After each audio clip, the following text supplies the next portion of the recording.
اللهم صل على سيدنا محمد الفاتح لما أغلق والخاتم لما سبق الناصر لحق بالحق والهادي إلى صراطك المستقيم وعلى آله حق قدر ومقدار الأيوة. الحمد لله أم على تندو كسيكا تندو نعم أنت لنكو جمعنا جمالون كسرفنا سريلون نانينا نعم كما أسبالين بيتشوكم يمساكا فيونغونو نعم أنت لنكو اللونانينا كسولك على كراي صلى الله عليه وسلم ياتي amba nyine kalande wo fe ay bikita ka papinin ta ka mina abolo min bi fo aba note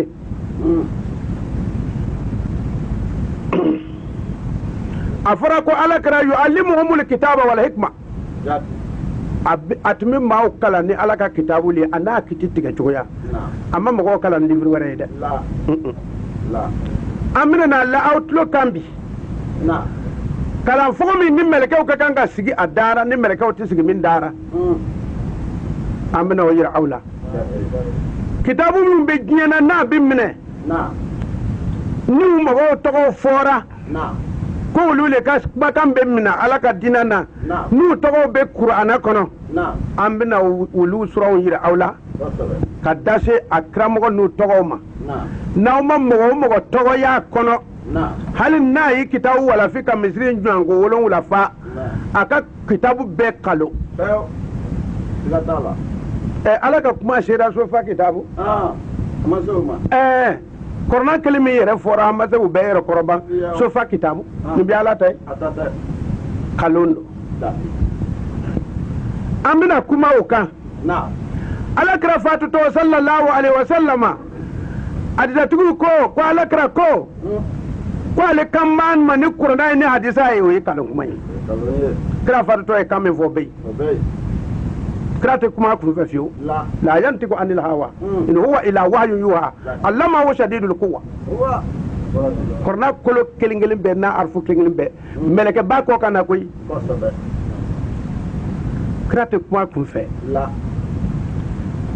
وتمنا أمنا تايرو جمعة أمنا دو أكوننا كافو كلينغلين نعم mais ambe jemina koro nengun tigu be karamo do be ngoro nengun no na ni fo abe yelema kan fo nengun fla na ya fo be shina be ka fo ko ale bora wala ko mandi ale ko kan fo koro nengun no karamo ko shima kumata ala ya fo tawrata kono ni karamo ko ti kuma fla fla fo ale bo wala ki ayako kele abi nema wayre bu fo be dauma eti do wara fo ne ala ka ordu te fana ni tograta faraka akwali bi fa kuma chama tara sunan do magate aleli ci kira nyangami aw yere fa ni denci ko kata kira fo atara atokrata foi ka far eta kan ko ba ko kana foi e kan nyama ne wa fulai ako halni ka ba fara ka ba shi tara kama sa wa fara ne no kata yi ene no me akara bara ide a bɛ ten o tuma koro nengun karamɔgɔw olu le ka ca dugukolo in kan bi n'o tɛ bɛɛ b'a dɔn ala ye min fɔ an bɛ taa ni suratu yusufu ye ala ye mun de yirɛ fɔ kira ye k'a k'a fɔ danfɛnw ye o fɔtɔra ale ala yɛrɛ sigilen bɛ o kɛnɛ kan mɛlɛkɛw sigilen bɛ o kɛnɛ kan n'an ba kɛ o kumakan ye ala tɛ kɛ mɛlɛkɛ tɛ kɛ ye a bɛ dugu bɛɛ mankankolon cira mɛlɛkɛ tɛ kɛ ye yusufu ta aya kɛmɛ yusufu ta fɔlɔ aya 108 ka mɔgɔ dɔw fɔ fɔlɔ k'o bɔ a la pewu an ka sɔrɔ ka taa ni kɔrɔfɔli ye mɔgɔ dɔw bɛ yen olu ni kɔrɔda waajuru man kan mɔgɔ dɔw bɛ yen olu tɛ seli hali k'o kan yɛrɛ bɔ mɔgɔ dɔw bɛ yen o tɛ ye fugura o bɛ bɔ a la an bɛ sɔrɔ ka taa ni kisɛw ye taa ni yusufu ye dɛ وما أرسلنا من قبلك ako e alakira a y'u fɔ kira ye don min a ko e alakira a ko ne ma deli ka ciya kɛ ka kɔn e ɲɛ o kɔrɔ foyi ma tɛ dugukolo ka kɔn e ɲɛ taa n'a ye إلا رجالا ka min bɛ yen bɛ cɛw de ci m'a fɔ muso ma lon kelen t'a fɔ muso tɔ ye ko ta m'a fɔ muso ma lon kelen t'a fɔ i cɛ ye ko ta m'a fɔ muso ma lon kelen t'a fɔ i denmisɛnninw ye ko ta ne ma muso ci lon kelen k'a ka taa mɔgɔ waaju o ma kɛ dɛ karamɔgɔw ɲɛ b'u la mɛ o taa ni b'u nin siraw fɛ ko fo olu ka musow kalan muso ka kɛ karamɔgɔ ye ka mɔgɔ waaju ala ko ale min yɛrɛ ye masa ye ale min ta bɛ musow ye ale min ta bɛ danfɛnw ye ale ma muso ci lon kelen ka na o kosɔn lenjiri ko e ma au commencement était la parole et la parole était avec Dieu et elle était Dieu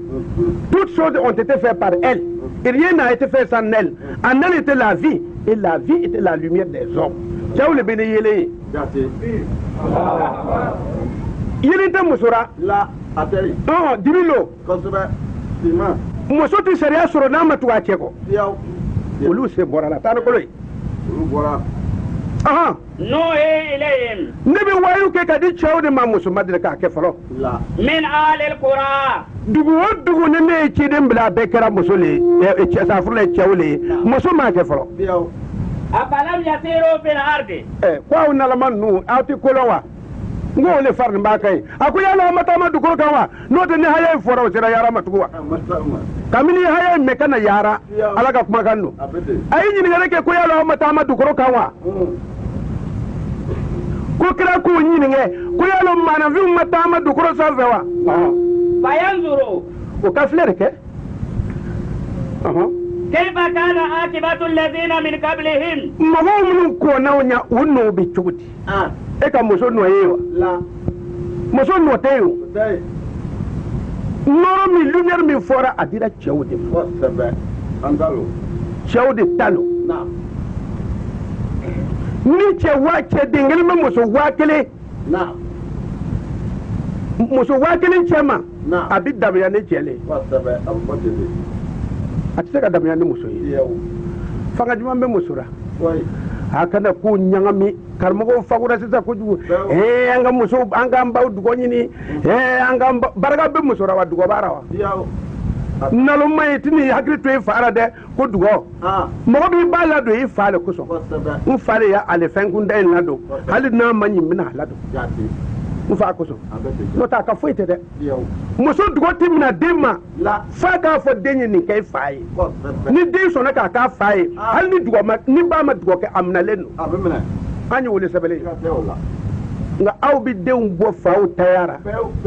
k'o k'aw ta ne bɛ dugɔ kɛ ye fo n'a y'a sɔrɔ e ma ne si min n'a y'a sɔrɔ e ma san bi don ka yaara a tɛ si minɛ yen mɛ a balolen don n'a ye furu a b'a fan kɛ e kɔnɔ e b'a wolo e ta kalo kɔnɔntɔn sera mankan ma o e tɛ sinjan bɛ mun ɲa ni fɔra ma fɛn min ɲa sin t'u ɲa koyi taa ni kɔnɔ ye wala darul akhirah a ko villa laban lon laban darul akhirah khairul lilladhina ittaqaw a ko o ye hɛrɛ ye mɔgɔ ma minnu siranna ala ɲɛ dɛ n'i siranna ala ɲɛ lahara bɛ fɛn ɲɛ ye n'i ma siran ala ɲɛ lahara tɛ fɛn ɲɛ ye dɛ wa kisi t'i ma n'a sera i bɛ jɔ afala taqilun m'a fɔ ye ko yala aw tɛ hakili sɔrɔ wa nalumaw n'o tɛ ka mini kɔrɔna kuma dɔrɔn e m'o mɛn wa e ye nin mɛn pourquoi e bɛ musow lajɛ ko e b'o kalan ibu kala ka bunke ala da ko ciwa ibu kala ko ci choma o ka ta kuma ni jone o bi ta jone ladi o bi se jone da lu kono o yi jone ka furna furu bo o bi jone balora ibta mu fay mun de foray ibta sigi to ko muso ay nan gawo kala ka wal muso sama ko ba kala hakilla juma fa ka bi fa ka di muso ma ka teme a ce ka hakilla ka ne a sabani lenjiri kono ala ko ni muso sonna ka furu cema ka soro a ce ti seri ce ti ala fe ko ni muso kono sonna ka fura amma ala ba nyina fa ka aka bansira bere ka tu ce ka tra ko ale bi baraka do adewna al ti fe ka tu ce ko ka te fe wore ka ala maswama so muso abolo worra ko abo kalana anga tane comme kasa do bora kama wonna usoro nya fe wotu mana ibi segi ka do ali yusu kelen kono a hayan keme ana hayan wulula ala kira fatu to ay femi yire akam mantuna ni mo min na ke ali ala kira do yi bi chogomi abu fleko don du gurkan nda yobe ma ja nunu be kira kasrala kira kasra ta shitabal tanai kol ala ko krama ko afo هذه سبيلي korna yire sulame una die bera e ka fo hadihi sabili ni kelen ne ka tasra isra kelen ni kelen pe wala ben muhammad aha أدعو إلى الله مما ولي كتا ألما وسراكلين بمبولون بكما أودي كونو مما ولي أكاد أولي كونو نولي يفانا على بصيرة تيانا نيما نيا فاسبلين بي وسيدنا جبريل يافو وأدونا أو سيدنا جبريل دارا akana fo wadaru masaya di allahumma sama allahumma sayadi arrahman masama arrahman masayadi sayyidina jibril kan muhammad karana allahumma hu shadidul quwa wa kutawa amma passe ko rama passe mana dara la wal ma shway ni sukura ka sura vraiment nyina on boraka temen ma hayan do hayam meji ka diu wai illa ka so bay ngone ma foy fo nyina ma le fa ko ni be so ko ko jigi anna ne muhammad bede srakele korona le dira ne ne muhammad kasra korona kele ne wa mani tabani ma mo ko tubura ne ko o kasra korona kele ne fengre tu fe ayi korona ko le do mais hadisa borami ata fiki borami kuni imam malik kasraye ni hanafiya kasraye ni safiya kasraye ni hanbaliya kasraye mota maliki kota bukari kota muslim kota abu dauda kota alu yere dakelen ko ayere ba ton ko ala sraye ki aka fu kuma bu fana turra bo dinga ko no ter dina konte aha وما أن وسبحان الله سبحان الله أكو سيدنا من محمد لمني ده وما أن وما أن من المشركين نتمشركوه كعلى تافك كور بوي ركع فنتاك على كما يكلني فلافلتي وسرا يكلني سرافلتي سراوات محمد في كورناكو أكورنا أفرانسي فو كنا توكا جيناكو dis voici mon chemin j'appelle à Dieu moi et ceux qui me suivent en toute clairvoyance. Gloire à Dieu, je ne suis pas au nombre des polythéistes. Sourate Joseph, verset 108. Et de Maniwa. Adisa do ikra kasra la. Bukhari ka fota ani muslim mabara. Abu Dawud ka fota wulu mabara. Sayyidina Umar ma walfi, Usman ma walfi. Khalifa ke babanan ni fatura itu ka kitabu yi. La. Mais anu wuli binyo so sorabi. Fo venga dina chiembi hadisa tigilo. Andu yiwe so du ne sai kono masai muni fo hayan keme ani hayan bi woro ani hayan duru konnana masai bi muni ke ne le sigira ko be sergi mina na ala e farda munu fo ko nyada ko ngor masaro tige sewu tele ko ko ulma fo yewa e lora ko sunna be ko musa bu be pourtant erle be merke fe tan ko ne لكن الله كنا على كل سنة يشهد مثلا بالسوريا بما أنزل إليك فمن جيرا سانف على في كان دي على كرامة نولي بكالان على بكاشيري ni woni be fora ala be ka sere o be fogo mina ala be ala be ko sere tanay anjala be ilmi ah kwale min jigina ka lone de ama fo mo min wala fika bo yere la ali min jigina ka doni ala min jigina ka doni o ye ala ka korna baye tawrata linjil ayi wulu be jigina ka doni aba kalama wa wulu ti nyangami mais karamɔgɔ banalamanw dɔ ko a ɲuman tɛ yen tugun ala ka fɛn o bi kɔrɔ wa ala ka fɛn bi kɛ ka na tiɲɛ wa ala ka fɛn bi nege bɔ ko a ɲuman tɛ yen tugun ko o y'a ɲagami mɔgɔ bɛ se ka ala ka ko ɲagami hali ala yɛrɛ ye mɔgɔ min dilan maa se k'o tigi tɔgɔra ko ɲagami jango ala yɛrɛ ta ko a bɛ ɲagami ka taa min karamɔgɔkɛ taa ni kole والملائكة يشهدون أكون نكون بكرة يو مين جيرا كبالي على فم ملكة وبكاتي ولا ملكة وجيكين بدي بمليه أنا مين كفره كرمك كودو بكيرة إما لو كومي يرى بملو ala to ka pemelu model kacha so abi sigilin to ki yoro do digi fien be boere fu e ma kuni sigilin kala yo ko fien na kana fuute il faut le be boere batara mo ko malaka ubey karmo gal ko no be kala yo me ka ubey kana mo ko blaki garder fana to malalara no ta ala ko kramalu wallahu yasmuka minan nasi akum ma wayi wuri ka bongora ayta ya ala be ka ne tanga ni yaye karmo kebe ma wasi ay ngor si hawo kana nan jamfa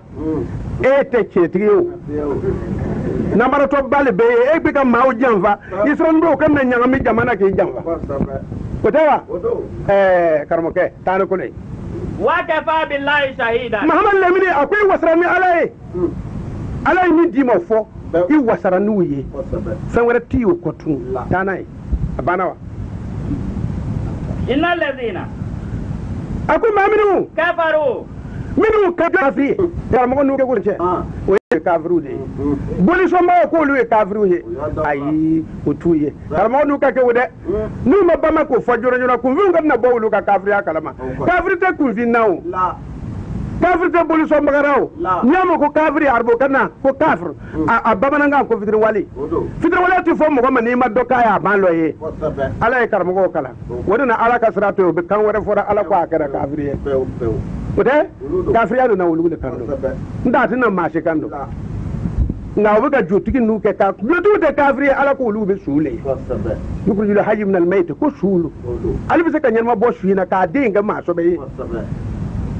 ni te fasaru famu yakira ko ala ko yakuju haymnal meti ba be nyano bo sura muso sumuru mun sara ka buru ko ne wala ndi bakata de nyando muso in sara wala aya de mbo ko ablanu flani yi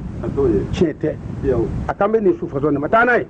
wasadu an sabilillah utuma ka kuma ne ka bala ka srala kadallo dalalan ba'id apa kar mo ko nu furla frite du werade innal ladina kafaru minu do kafiro tuwaina wa zalamu ka tonyori ke ka do dibira kwa lam yakun Allah ala make liyaghfira lahum ale karamo ko nyesha no bishi ka isiki farga ko moldu fura masai ma yafa sabu we mo so mun far nyonga ala mo foyi ata yafa masai teso la yayi tanai wala liyadihum tarikan ala ko ale re yutesa o karamo no tikana tu fio don gira ko moso karangala mo no bina kanalewa ala ko tikana tu o be to sira jugu ne rai fo ka ta jeni fo janga da ka ta soro ako te kana tugun inna ka jahannama ko fo jani misra khalidina fiha abadan wa ko bido abada o ti bo fie koy muso karamu ko ka wal muso sama koy bo kala e rabalo ala ma fo ate qur'ana kono nana ele dume ka ke ka sike koy mi mo wadi ne hadisa de akoy bi frindira ako wa edon fo itibo wa kana dhalika ala allah yasira chao hasa karamu ko jere kan no ala kuni ngano kama tikana ke ko bae Dieu témoigne qu'il a révélé avec sa science tout ce qu'il t'a révélé. Les anges en témoignent. Dieu suffit comme témoin. Ceux qui ont été incrédules et qui ont écarté les hommes du chemin de Dieu se trouvent dans un profond égarement. Quant à ceux qui ont été incrédules et qui se sont égarés, Dieu ne leur pardonnera pas. Il ne les dirigera pas sur le chemin droit. Mais seulement sur le chemin de la Géhenne, ils y demeureront à tout jamais immortels. Voilà qui est facile pour Dieu. Sourate les femmes, verset 160. Ma foye abe tele de hadisa karbo ko ni jeni kan no kolli abe ko mi tor jeni bla ko karbo ke sike ka do sunan na mi konna na ka dam na hayan keme ni muga ani duru ka ta hayan keme an hayan muga ani woro iko foka ta fe woro la ko fana hayan karan ko ba ko ka janma ko ka foye aka digura muni yirala ala ko koni miita Siratu rabbika. ala ya yire ala kralla ayi korna yire kralla ko wa haza akuni miye siratu rabbika itigala ka sirale ni Mustaqima. wa ko atlenu de korna atlenu direct atlenu ma jenge mais jenge jolo aya me hadisa tiku fe muni misru chaya ka kelaw chaya hadisa lo de kelaw kelaw hadisa kere no ta korna kele te wa karamo ken be ka denfa be janfa an garamo nan den di ma ika kara fi sabilillah ala kasrala ale ba fo ayre ka fe sen di ayre fi sabilillah ko ala kasrala karamo ken bi da din kala natla to mi abita du mukadama tura wal ma badu arsalala abita du hadisara fi sabil dolo yi fa janfa de wa olu fana ka boke bara tanay Kad fasalna al-ayat. ala ko ale ayam be fesen di qur'ana kon aya fesen di ma do ko Qawmin yadhakkarun. num be miri de ngam be kana lu la ka teme olu ta famya minu be sigi ka miri me ala ko miri be so tuma na majma كلمة فبقى ولا يمير بقى ويتفكرون في خلق السماوات والأرض واللي بيمير منو بيعرفوا فقط يا من وجولي وسيله وباف لا إله إلا الله أنو جرنا نو دسرا ويتفكرون في خلق السماوات والأرض وبتلاقي سكي كمير سفرة دنتون دكرو ورون لا دانشوا ربنا ما خلقنا باطلا وبتلاقي تيجي على جاي من ندم بانزان ده والله سنة بي على أنك سكا بوجهنا تما كوني تمنا من على ده ko mogo le be miri olu mogo le be kana mai mogo bana zikru mabi ko olu presse lembe hanga butigi madatu ne butiga daira ta ko ni sorai tanai lahum daru salam inda rabbihim ako mogo du kornati ke ako kisi bunda bu fe oti ala yoro kitabu dum to ko dar salam kornato dar salam aber jina to ko tu ko dar salam kisi bonda fil awqati do afa kwa ka do kisi bonda fa aku amba aisha du kadija tu kami we farnya min tike kala amba aisha tu kan ani amba kadija tu kan no te lor ba be ba kalama koni tara ala kra ka muso fel lozra nyama abi fe ka ta minan do nyini korna yo kuma fo ka dumuni tla ara ni tara so ko ibillo ko wolo ko fe ka kuma abi minan bla yoro do ebita ataka so ami ye ma ye no te ni ya ye sigi farte ke se jane ma yo be korna ko ma sika sika hali tu kuma kamme me amena me o ko mo ko baru ke ni amba ye jatu ye ala kra ka kuma ka o kote kra fatlingo ni wolo ya ala kra jamfa ko fe no te ni tuma fo ye nintuma fo yeda ayu barakat majma abi muni yiri wulu fe ni munafiqate ala krabi bant mami masa ko ma watamma te kalmat rabbika sirga wa adila la mubaddal kalmat ba abu ne muni metu wa munafiqu ka bombonde eta munafiqi ye min munafiya ko ko be ni karbo te ulul bal la ka sebe ka la ka nya tanai abana kame ni mugani wor alali o mani nu teriye bima kanu ya'malun woti be bara mina ko alali ya teriye de akana miri ko teriye wada bawo fede karmo bado we am fe ne teriya bonay che mani bismillah kanya ngo hadisa karmo golo alati teriye alali bismillah so ala tama ani yeke ni sai mune fo awye mamnu kala so we kam go kumania so ne sai keme ani bi woro ni wor ni français fo folo wotu mana mune fora anwora voici en toute droiture les chemins de ton Seigneur. Nous avons exposé les signes à un peuple qui réfléchit. Le séjour de la paix leur est destiné en récompense de leurs actions auprès de leur Seigneur qui sera leur maître. Sourate le troupeau, verset 126. Ni sai keme ani bi woro ani woro mune be kataza keme ani bi wɔɔrɔ ani seegin mun ni bɛɛ n ko dɔw b'a fɔ an dɔ bɔra nin sira de ma se k'a fɔ o wagati haya bɛ n'a ɲɛfɔ tuma don n balimancɛ a kun de y'a ka se ka kalan cogoya dɔn ɔhɔn a ɲɛfɔ i nani ne hadani rabbi n ko ne tigi ala ye ne kana san suratu nisa'i lo kɛmɛ ani bi wɔɔrɔ ni wɔɔrɔ ka taa lɔ kɛmɛ ani bi wɔɔrɔ ani seegin inna alladhina kafaru fo mɔgɔ minnu kafiri yɛrɛ kɛ wa saddu an sabilillah ka mɔgɔw kun maniya ka bɔ ala ka sira ma kad dallu dalalan ba'ida ala k'o firida min ka jan dɛ a taara o tuma n balimaw verset nin taara ka tɛmɛ ko a ɲina ne y'a fɔ a ye ne ye ala ye wa n bɛ ɲina dɛ o tuma na an bɛna don bondara mɔgɔ kan ka limaniya mɔgɔ min ka kitabu ma an bɛ dowura an bɛ a daminɛ kɛ fɔlɔ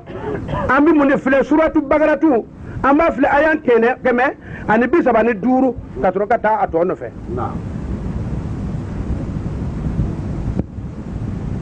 qulu a ko a y'a fɔ amanna billah a y'a fɔ ko anw limaniya ni ala ye wa ma unzila ilayna ani fɛn min jigira ka na anw ma ala ye min ɲini adamaden fɛ silamɛw fɛ ko a ka o de fɔ ko an limaniya ni ala ye ka limaniya ni fɛn min jigira ka na anw ma a ma fɔ ko kira ye min fɔ dɛ min jigira sanfɛ dɔw tun nin bɛ hadisa kan ko hadisa dɔw bɛ yen ko mu'akadaw lo dɛ a se ka kɛ mu'akada ye cogo cogo mɔgɔ tɛ se ka seli n'a ye koyi e y'a ye mɔgɔ bɛ siran ni hadisa ye e y'a ye karamɔgɔ n'u ka ko bi a bɛ hadisa sɛbɛn nasi ye a bɛ yaara tawurata ni kɔrɔnaw de fɛ k'o sɛbɛn k'o min k'o ko a mu'akada yɔrɔ bɛ yɔrɔ jumɛn na a ka kɛ mu'akada ye cogo o cogo a se ka kɔrɔna wuli i y'a faamu o tuma na ala ka kumakan a n'aw ka hadisa mana bɛn n'a ko i m'a ye a y'a fɔ hadisatigiw y'a ta ye m'a ye o y'a filɛ jɔn de y'a ci ala y'a fɔ ka bɛn e b'a fɔ kan wɛrɛ cogo jumɛn n'a dɔ fana ma ye i bɛ bo kɛ n'i y'a ye ko ole ye nin ye i bɛ bo kɛ ala y'a fɔ ka bɛn i b'a fɔ kan wɛrɛ cogo jumɛn e ti fɛ mɔgɔw nɛnkun ka deli kɔrɔna fɔli la wa o ti ɲa o a taa n'a ye wa ma unzila ila ibrahima a ko a ka fɔ limaniya fɛn min jigira ka na aw ma ani min jigira ka di nabi burama ma wa ismaila fɛn min dira ismaila ma ko a ka sɔn o la wa ishaqa min dira isaka ma ko a ka sɔn o la wa yaquba min dira jacob ma ko a ka sɔn o la wal asbati ani manton tɔ minnu nana ka tɛmɛ ko a ka sɔn o bɛɛ lajɛlen ka kumakan na ni jigiri kɛra o ma wa ma utiya musa min dira moïse ma kana jinɛ sɔn wa isa min dira isa ma n'a bɛ fɔ ma ko jésus sɔn kɛ e mun fɛ balimaw o tuma na a ko min dira nabi isa ma e dun bɛ mun wɛrɛ de kɔnɔ lenjiri tɛ wa a do kɛra cogo di a ko nkalon bɛ lenjiri la a do dira a ka kɔrɔna b'a fɔra ko a ye sɔn à l'évangile ko a ye limaniya ma ko a k'a fɔ ko tiɲɛ lo ko ci ka kɛ n'a ye kɛ mais a do kɛra cogo di an na tɔgɔ fɔ k'a ɲuman tɛ yen fo karamɔgɔ daba nɛnkun filatigi b'a fɔ isa t'an ka cira ye ne ka sira tɛ isa ka cira karamɔgɔkɛ isa tɛ i ka cira ye n'i tun b'a kɔrɔ lɔn e tun b'i yɛrɛ kan dulo ka sa kuma in kosɔn pour que ka sigifari sɔrɔ ala ka yafa e ma a tɛ i ka cira ye isa ye jɔn ka cira le ye ko isa bɛ ɲɛmɔgɔ ye lahara e m'o mɛn ne sa furu la ye tade wa ma utiya nabiyuna a ko min dira nabi ɲumanw ma sɔn min rabbihim n'a bɔra e tigi ala yɔrɔ kosɔn la nufariqu bayna ahadin minhum wa anw tɛ cidenw fara ɲɔgɔn na koyi nabi isa ni mamadu bɛɛ ye ciden ye a bɛɛ an baba a bɛɛ an ka fɛn bɛɛ u m'o faamuya o tuma a bɛɛ ye ciden aw le bɛ ni kɛrɛ ye yan n'o tɛ karamɔgɔ yɛrɛ bɛ sigi ka kuma o tɛ kɛrɛ o wa nahnu lahu muslimun wa anw y'an yɛrɛ di masa ala ma o tɛ o ye ko an ka sɔn o la la ilaha illallah Allah la ilaha illallah Allah la ilaha illallah Allah la ilaha illallah Allah la ilaha illallah Allah an ka jigin ni kɔlɔn ye tun an b'a daminɛ suratu nisa yɛrɛ hali bilen 161 dites nous croyons en Dieu ce qui nous a été révélé. Ce qui a été révélé à Abraham, à Ismaël, à Isaac, à Jacob et aux tribus, à ce qui a été donné à Moïse et à Jésus, à ce qui a été donné aux prophètes de la part de leur Seigneur, Nous n'avons de préférence pour aucun d'entre eux. Nous sommes soumis à Dieu. Sourate la base, verset 136. Obi joy abi min fa yan ko me ka so ara ka do erjina kono ka banka jeni fen fla ko ni eti lupe wura fiu ka so ka do erjina kono ka banka jeni fla le bey tanay inna awhayna ilayka ala ko akoy muhammad lamin ne waye ke ka di ema kama awhayna ila nuhin nyake chugo me ka di numa cho nyake o chugo kelina ka di ma difference tara o chugo kelendo akere chugo mi no fe cho akere te ka di em afle koro nu ka kitabu kere chugo mi na bitte adire masa anga tane wan nabiyina min ba'dihi ani nabi nyima minu ndana nu temelen ko ni wayo ke chugo mi ka duma akere te ka dima donc jere bira وأوهينا إلى إبراهيم نيوالك كادي بريمما عبد القدوس وإسماعيل كذا ني إسماعيل كو إفا إسماعيل كه وإسحاق كذا ني إسحاق كو ويعقوب جانكوب دو والأسباط أني مانتوم بيلا جن نيوالك كادوما وكلن ديري ما ده وعيسى كذا ني جيسي كو إيسا كه وأيوب كذا ني برباتون كو أيوبا ويونس يونس دغاي تيمين كونو اما كوافه اني دغاي بونو تاw korle ay ala wole jege kono dumi jege soro jege ko ati ku fe de yaw abora hala ma boke yaw atara fono le kabla ka borga du jira jura ka soro aya kunu katle ke mi ke jege betara siga dara afrat ma kunu basra yaw aya ye fembalo ni nyogo madere ka jigiya aya taka kunu kula la bisa fi batini la yom yubu asuna ale tari la yew jego be na lo horma nyini fo bi borul la ka kala otena febin be ale kono o bunya jego ba fo ñu yoro ba ta jefe de na mata ba mutu jege fe mba fo anyana fe ba samba ba kono de jege kuma na mese man be ñoko sura gere fe o binna lo horma nyini ke ale da febin ba kono afana ya datuara nti bonti fen du ka fareka ni nema ngon ne no betalara o kudinte ni fe jege kono ale fana wura kilo ta fa atigalai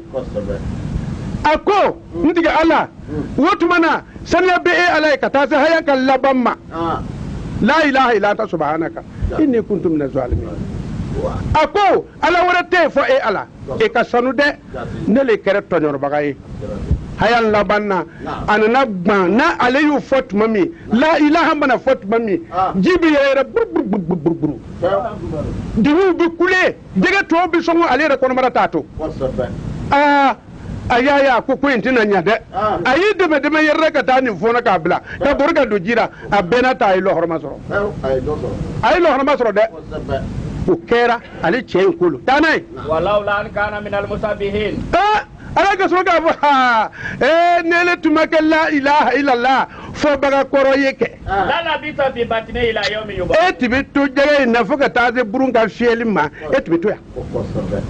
kalmatu fo baga kelma buktu fo ba wane ni bona wura yoro ni ya fo tiga alaye wo ka kelma tu sike ka fo ka tlaga fo tiga ala ne le tonyor ke ibi bo bala o kelena do mano me o be do arabi e do ka do nka sore ma do na ala ka kanu ya tilaban ni do na ala kura na ala ka kanu te bi prisa tilaban ibru na blay do pisike baye akoni ashwa limbe kwa wotu mana ala kunna tumaka fo ba koray kwati bitoyi atbitoyi de la ilaha illa allah fo ba koro anya sebene tawrata kono ka shire lenjil kono ka yi qur'ana kono ali mo gonu to du koro ko sebene be koy uluti to du koro ya famu ako uluti to shudu do be as bibi bula ko séjour des morts kelma fo bagati to yoro la fa ummuhu hawiya kelma fo bagati to ko na foti kelma fo bagati to fe wolu be masay bo fara ayra kan kasura wala tasbanna allazina yuqatiluna fi sabilillah amwat bal hum ahya yarzuquna wa yafrauna bima wara'ahum wa kelma fo bagati o dama kurulo no tega talo ka tuka tigara fo kar bo dora ko tota ka dongena o fa magisa ayer magisi wala tushakku anfusakum tanay wa harun haruna ko fo kɛ وسليمان sulemana ko fɔ cɛ min lahiri mina n'a ye ala fɛ ko n'a ye maa o maa fa a jurumu taara sulemana kelen o lahiri dira ale ma nabi dawuda dencɛ n'a bɛ fɔ a ma ko david lahiri mina n'a ye bidi ala y'a lo a fana tɛna bɛn mɔgɔ kan ni ala ko ɲagami ko mesele a b'i faga ka bɔ yen a n'a fadencɛ ye kasaw kɛ ɲɔgɔn kan fadencɛ bɔra ka taa misiri mina ka yɛlɛ a ko a y'a wɔrɔ ka dɛrɛ a kana da o ma bɛ fagale o kɔrɔ ye mun ye a fa ka muso fitinin dɔ tun bɛ yen dawuda nana kɔrɔ muso fitinin min tun b'a kɔrɔ n'a b'a dɛmɛ dɛmɛ dawuda fatelon fadencɛ ko fɔ k'o di ale ma muso ye sulemana bamuso n'a fɔ sulemana ye sulemana ko n'a da bɔ kuma in na n tɛ fɛ k'a mɛn fɛ bamuso y'a da a tugu fɔ k'a kɔli a bɔ ka filɛ a y'a minɛ ka na ne fa muso ka kɛ ne balimancɛ ka fa bilaw fɛ a y'a minɛ ka na bilakasuma taara a y'a mɛn ko ale minɛbagaw bɛ na ne ye u y'a jugukɔrɔw caman hali wuli bɛ faamaw fɛ karamɔgɔkɛ ni min tigɛ e fa minɛ n'o ye kudeta kɛra lolo bi i di u denw de ma a y'a minɛ ka na o ni kalaman nana a y'u natɔ a bɔra ka taa yɛrɛ misiriba sanfɛ minibari min ka jan biye ye ka taa lo kunkuru rɛ ko ka taa sulemana sorona sulemana ko sorona do taara a bɔrɛ dara a b'i kɔnɔ n t'i to yen ala t'i balo a y'a minɛ ka na an b'a ka karifani minɛ a la o y'a minɛ ka la a ko maa faala ma wuli k'i jɔ a kɛ komi ala m'a dan caw a y'a bɔ yen mɔgɔ bɛ tulonkɛ facɛ musokura ko ni mɔgɔ bɛ facɛ valeur lɔ n'i fa valeur lɔ i tɛ tulonkɛ a la n'i y'i fa firi i bɛ jɔn sɔrɔ e bɛ fa bɔ min fa wɛrɛ tɛ sɔrɔ n'i ba nana n'i ye kɔra an b'a fɔ ko e ɲɛmɔgɔden an b'i fa ye nka fa bɔra jamana kɔrɔ ka na ni denw ye an tɛ ɲininkali kɛ baku kɔnɔna yɛrɛ olu ye halalaw ye a taa n'a ye واتينا داود جبورا a ko ali jabur di nabi dawuda ma les 150 hommes de David a y'u d'a ma a bɛɛ ala tɔgɔ a bɛɛ secret a bɛɛ bɛ ala ka kuma fɔ ko a y'u di dawuda ma ورسلا ani cidenw قد قصصناهم عليك n y'u tɔgɔ fɔ ye mahamadu ye من قبل ka kɔn ورسلا ciden wɛrɛw bɛ yen لم نقصصهم عليك olu kuma ma fɔ i ye don olu bɛ tawurata kɔnɔ i m'a ye o t'i ka kɔrɔna kɔnɔ don o kosɔn a ko lestum ala shay hatta tukimu tawrata wal injila ma unzila ilaykum n'i ma sɔn livre ninnu ma wa i t'olu tɔgɔ sɔrɔ o tɔgɔ fɔni bɛ ka taa ban i t'anw tɔgɔ ye taa ni kɔnɔ ye وكلم الله موسى تكليما musa kumana ala ni musa kuma ne da ni da k'a minɛ ɲɔgɔn dara face à face o kɛra dɛ taa n'a ye a ma dɔ ye wa a kan ka lɔhaya kɛmɛ ni bi wɔɔrɔ duuru o jɔyɔrɔ ye رسلا ani cidenw مبشرين dɔw nana ka minɛ an nisɔndiya ومنذرين dɔw bɛ bagabaga kɛ o nana cidenw nana k'an nisɔndiya ka tila k'an bagabaga heyi kana nin kɛ heyi nin kɛ kuma fila de bɛ cidenw dara o nin ka ɲi nin man ɲi nin ka ɲi nin man ɲi nka nin ka ɲi nin man ɲi munafiki kelen ka di ale ye kelen man di a ye i ka nin kɛ ɛrijinɛ i bɛ don ɛrijinɛ kɔnɔ a bɛ taa ɛrijinɛ muso ka to ka fɔ yɔrɔ dɔ k'a ye kɛmɛ fila minɛ k'a di karamɔgɔkɛ ma a kɛra dali pa o le ye ɲuman ye n'u nana fɔ heyi mɔgɔ mɔgɔ ye jɛnɛkɛ bi du jaabi a fa yɛrɛ ka dɔ kɛ dɛ o b'o fɔ dɛ o kosɔn maanafin k'i yɛrɛ kɔrɔsi karamɔgɔ k'i yɛrɛ kɔrɔsi fɛn o fɛn bɛ se k'i ka diinɛ tiɲɛ lahara ani k'a tiɲɛ diɲɛ so in na musow o yɛrɛ kɔrɔsi olu la dɛ n'o tɛ fɛn dɔ tun bɛ muso ko la fɔlɔ julakaran na jula kabiniw taara kalan kɛ ka na o bɔra ni mawuludusuw tɛ sera ni kurubusuw sera o bɛ sunkurunin dɔ la k'a pari ka baya sira la fila bɛ lɔya o bɛ fifalan bɔ ɲɔgɔn kɔ o bɛ karamɔgɔkɛ fifa pitiba bila nin bɛ a b'a bugɔ fɛn bɛ bɛɛ ti tigɛ lolo bayana lolo herijina muso de ko lolo bayana lolo herijina muso de ko lolo bayana fa b'a a cɛkisɛ bugɔ o kɛra ka tɛmɛ don o kɛra ka tɛmɛ mais o y'a sɔrɔ kunfinya bɛ yen i y'a faamu n'u ye mawula fɔ ka dɛsɛ ka na kalan lɔ karamɔgɔkɛ b'a fɔ k'u ka mawula fɔ Maula ya sol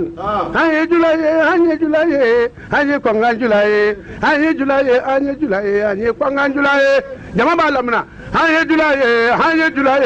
anye kwanga julaye anye kwanga jula alibatike jula kwanga jula lo jula kwanga jula ni gere gatebe wotemina kodi aya famu oya so ala ko be mogawda me umma kala umma kala me ala ko nege bura me an gatlete oya an kala na de an ba ngalo na chiebelo me muni ba frila nata drono ha muni binata du jadme kono da tono mara foro fensa wali ban na fa ka gben wa kata na ja nga otina kishida tana kulay li alla yakuna linnati ala allahi hujjatun ba'da pour que dalilu kana taso anama dew ka cede utebele ko kwatu mafanye ko watu mena kwantu mame ko to amado ala ko tige dalu bawt kantu mabe wa kana allah azizan hakiman ala ka gbuli abekiti utiga da don be kiti tiga tu man gbuli be kiti tiga tu bugare ka gbuli wa muslimu ka gbuli wa malike ka gbuli wa ana fe ka gbuli wa abekiti tiga muna ite ajijuye ibe ka hakimu to ma ni ajiju tire tiga hakimu ye la nous avons inspiré comme nous avions inspiré Noé et les prophètes venus après lui. Nous avions inspiré Abraham, Ismaël, Isaac, Jacob, les tribus, Jésus, Job, Jonas, Aaron, Salomon, et nous avions donné les chaumes à David. Nous avons inspiré les prophètes dont nous t'avons déjà raconté l'histoire et les prophètes dont nous ne t'avons pas raconté l'histoire. Dieu a réellement parlé à Moïse. Nous avons inspiré les prophètes. Ils annoncent la bonne nouvelle et ils avertissent les hommes afin qu'après la venue des prophètes, les hommes n'aient aucun argument à opposer à Dieu. Dieu est puissant et juste. Sourate les femmes, verset 163.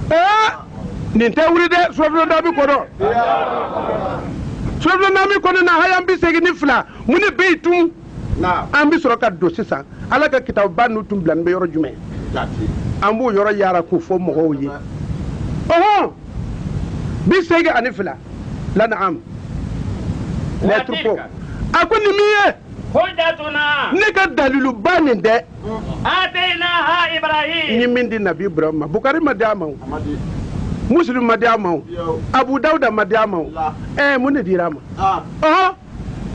ala qaumihi akam mo kan kasi anama de korka kuma ka be kuma na ala ka livre jigin tete se ni urani ka hadisa ku vindo bi be ni kuma doye imam mi nyoko soro de nga yebo bojula soya karmo che ka wajuru ka tomula fo ka cien doro to tandal na en 74 ka tandal ka ta do ka ngara mo mu gamina dugo ka nya wulen ba ju wulen be fa ba nya kami akwa ko tobula manya nabe mu wambo ka wa keme soro ado ko manyi ndo ma shonya aya fle kanya de alu rebe ne ka fugule mba fanyo na ka ta do sanwara bi boro duru tiga ara du ko tenta ya masanin kora aji man bombu dinga nan kar mo heketo koy ama bombu dinga na ma suguna ke koy ka bomfor la koy heketo koy abi joni nenna ko be nin na wuni woni bo e to mulale wa hey pa ya kri sorte ay fara man kuma na anga tan romi ibaye ko kera gatebe o ko so ni be fen fo afle Allah sli fle ka kuma ka tanay ina rabaka hakimun alim elati ala abe ala isaka ya ga dibi ko dama kullana hadaina ako ala lerle yo kana ayu kana korom na buno fona foyi wa nuwana hadaina kana nyina nu ko kuruntigi hadaina min qablu nya kana ale kana ka konin benya wa min zuriyati dauda ba juriyala wa Suleiman bey wa ayuba bey wa yusuf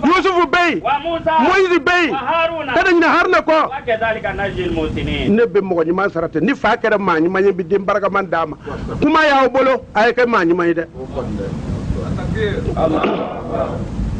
nama ke mo nyima ye nama hina filia tawra nama hina fara tawla nama hina dese ba tawra nama hina ma dese lewna awte dem baraka man wolo nga ni hinɛ na kɛra hinɛbagaba ye n'i ka muso ma ɲa masa in bɛ se ko muso in ɲa o wagatinin na masa in bɛ se kura dɛ muso jugu kolonba a bɛ ɲa o sa in kɔnɔ ka den ɲuman woro ka tɛmɛ n'a ka kolinya ye den bɛ baraka sɔrɔ so a b'o bɔ yen ka dɔ wɛrɛ d'i ma masa in bɛ se don ju ɲuman ka ca dugukolo la dɛ wa ju ɲuman fana tɛ yen f'a tigi ka limaniya taa n'a ye wa Zakariya kana ɲinɛ Zakariya kɔ wa Yahaya Yahya Jean Baptiste wa Isa Jésus kɛ wa Ilyasa ani Iliyasa kullun min as-salihin ko ninnu bɛɛ ye maa ɲumanw de ye ninnu kitabu dira ninnu le ma ninnu ka kitabu de bɛ minɛ wa Ismaila kana ɲinɛ Ismaila kɔ magantigi wa Yasa kana ɲinɛ Yasaw kɔ wa Yunusa wa Lutan Lotu kɛ o ɲɛfɔ wa kullan fadalna ala alamin ni ninnu kelen kelen bɛɛ lajɛlen fisaya diɲɛ n'u kelen kelen bɛɛ ka fisa diɲɛ ye Nabi Isa m'a fɔ gansan j'ai dit que vous êtes la lumière. Une ville située sur une montagne ne peut être cachée. N y'a fɔ ko hali wuli nɔrɔ ye dugu sigilen kuruba sanfɛ a tɛ dogo a ye to n'a ka nɔrɔya ye a ko hali ni kelen kelen bɛɛ fisaya diɲɛ i bɛ mun fɔ n na dɔw kana wuli k'olu fana ka fisa maa fisaya denw filɛ e ka fisa jɔn ye taa n'a ye wa Ismaila kana ɲinɛ Ismaila kɔ wa Yasa Yasaw kɛ wa Yunusa wa Lutan Lotu wa kullan fadalna ala alamin ne ka du kelen kelen bɛɛ le fisaya diɲɛ ye wa min abaihim kamile ka bɔ faw ra wa an'u ka zurriyatihim juruyaw wa ikhwanihim an'u ka balimaw wajtabainahum ne ye ninnu le woloma jama cɛma wa hadainahum ne ye ninnu le kana jama cɛma ila siratil mustaqim ninnu le bɛ kɔrɔna ka n'a bɛ fɔ a ma ko sirati mustakim Bukari tɛ yen Muslim tɛ yen Abu Dawuda tɛ yen Imam Malik tɛ yen ne Jafar yɛrɛ tɛ yen kuma tɛ farafin karamɔgɔ wɛrɛ ma ko i y'a faamu kadabagaw filɛ a tigɛ a kun zalika a ko o cogo in na kɛ hudallah Ala ka kanna filɛ Bukari tɔgɔ ma fɔ ye dɛ Arsala tɔgɔ ma fɔ ye dɛ Abu Dawuda tɔgɔ ma fɔ ye dɛ taa n'a ye yahdi bihi man yasha min ibadihi ko Ala bɛ mɔgɔ de kana min ka diya ye ni kuranna ye ka bɔ a ka jɔnw na o y'a sɔrɔ i y'a ka diyanako kɛ a b'i kana n'a ye n'o tɛ n'i y'a ye e mana sigi kalan na e da bɛ siran hadisa ma hali n'i sara an t'a fɔ Ala ka hinɛra e bɛ fara ɲɔgɔn wala talbisul haqqa bil batil wa taktumuna al haqqa wa antum ta'lamun taa n'a ye walau asraku mais Ala tigɛra ka mun fɔ ko n'u tɛ kɛra misiriku ye ka kuma wɛrɛ fari ale Ala ka kuma kan la bida anhum ma kanu o ka ya'malun baara ɲuman ba ye ko ale tɛ b'a bɛɛ bɔ k'a bɛɛ bɔ yen aw mana sigi an bɔra maga wala yafa kɛra an ma fɔrɔ sɔrɔnin bɛ ju ra walima e ju sɔrɔnin bɛ fɔrɔ dɔ la Ala bɛ min ka kuma fɔ e m'o mɛn wa alikaba lɔbaga Burema ko n'a ye misirikuya k'a b'a ka baara bɛɛ ben e bɔra magan baara wɛrɛ t'e fɛ tiɲɛni kɔ yan haramu dun kɔ yan musow lajɛ ko i b'o kala i bɛ dɔw ɲini i bɛ dɔw mɔmɔ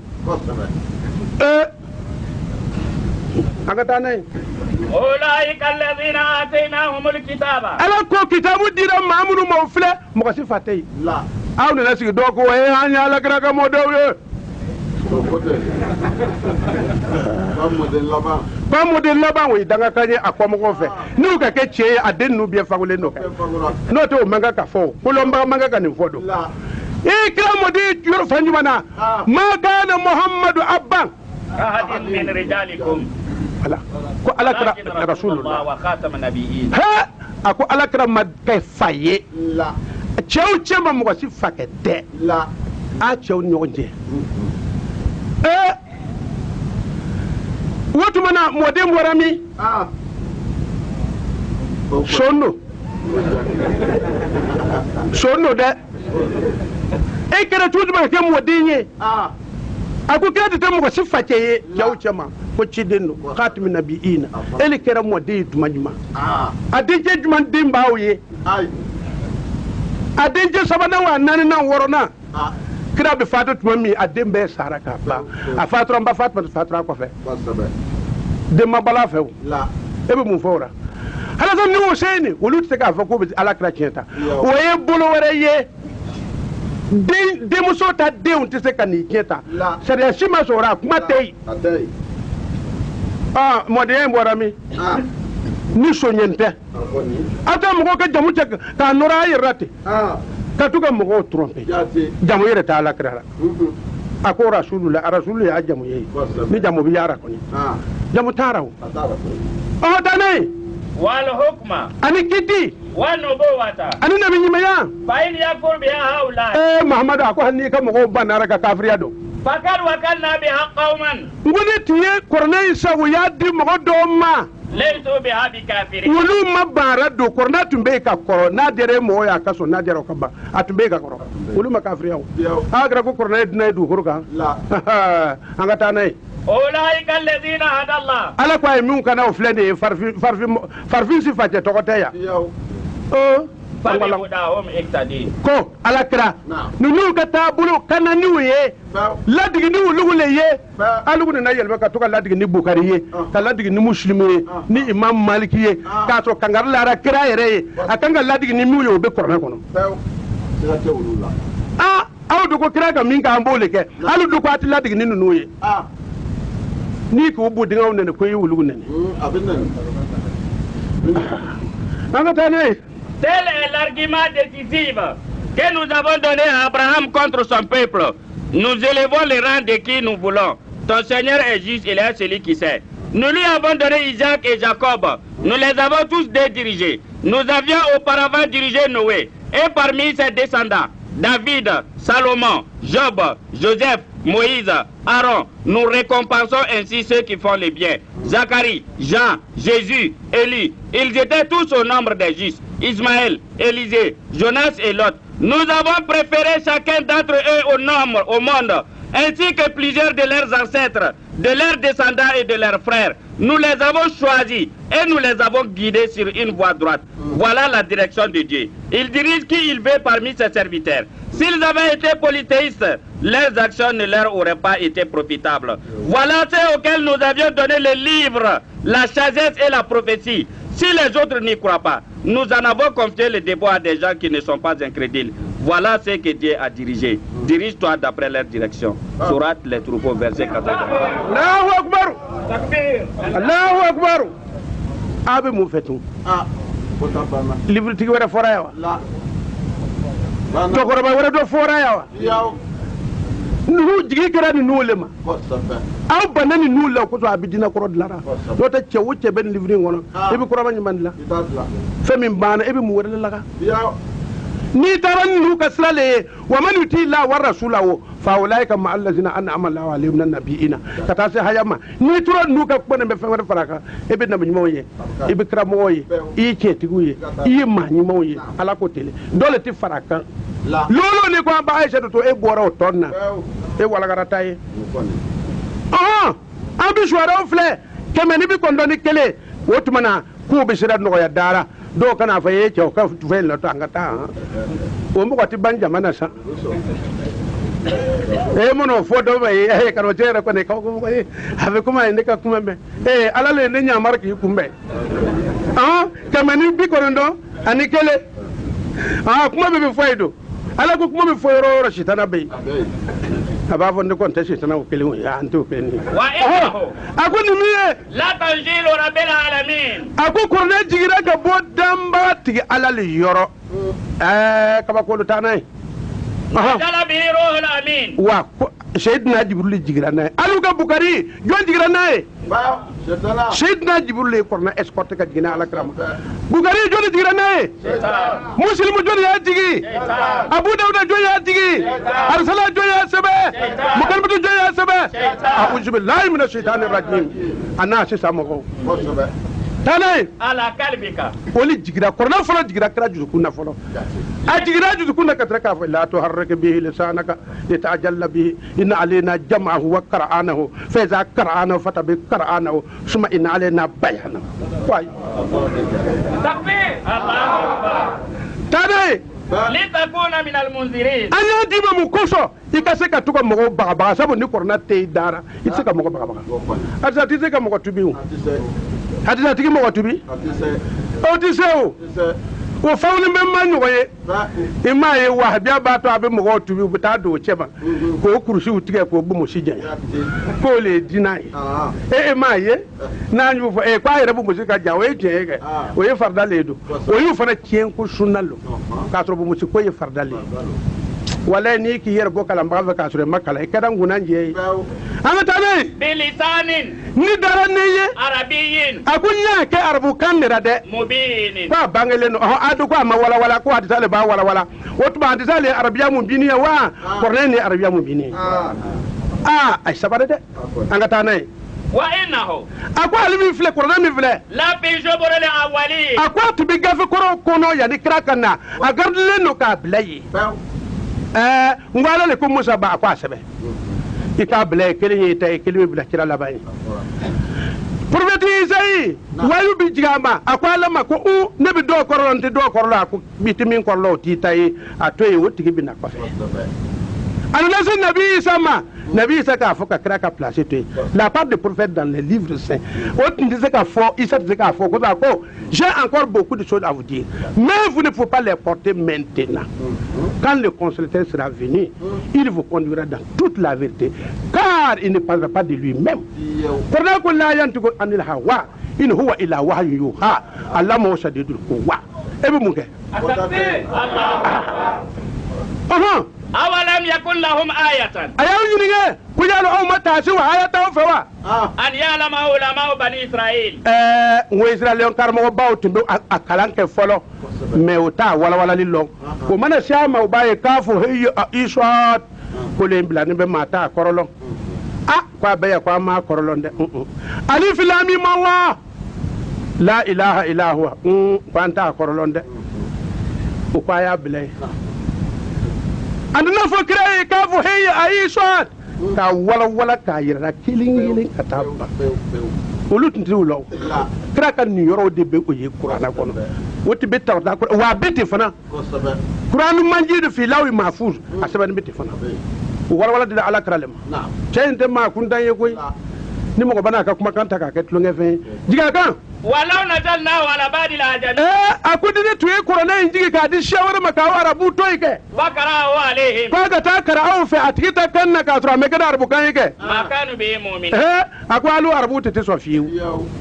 kazalika abu choge na da salakna fi qulubil mujrimin wa kwa bi jurumu to do juzu kunna hal ni mo warbe qur'ana fa anu ko karamo bo min fo e be to ko fo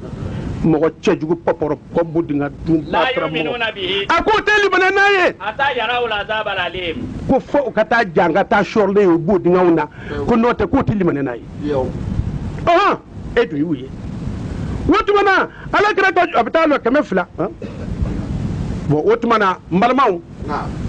ala bil ala kan deme oui le Coran est une révélation du Seigneur des mondes. L'Esprit fidèle est descendu avec lui sur ton cœur pour que tu sois au nombre des avertisseurs. C'est une révélation en langue arabe claire.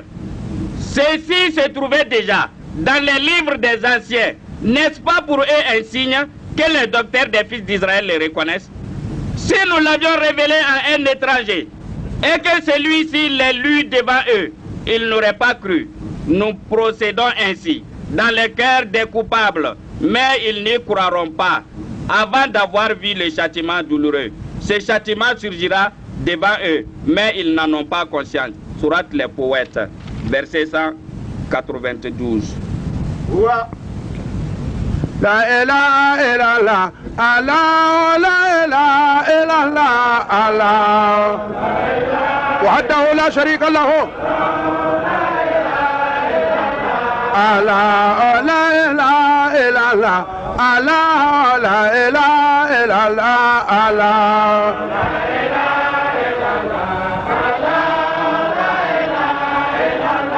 Allah, la ilaha illallah, Allah, la ilaha illallah, Allah.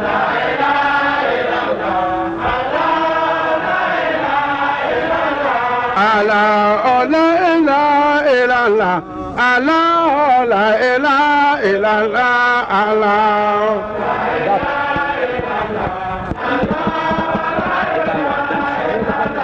Allah, la ilaha illallah, Allah, la ilaha illallah, Allah.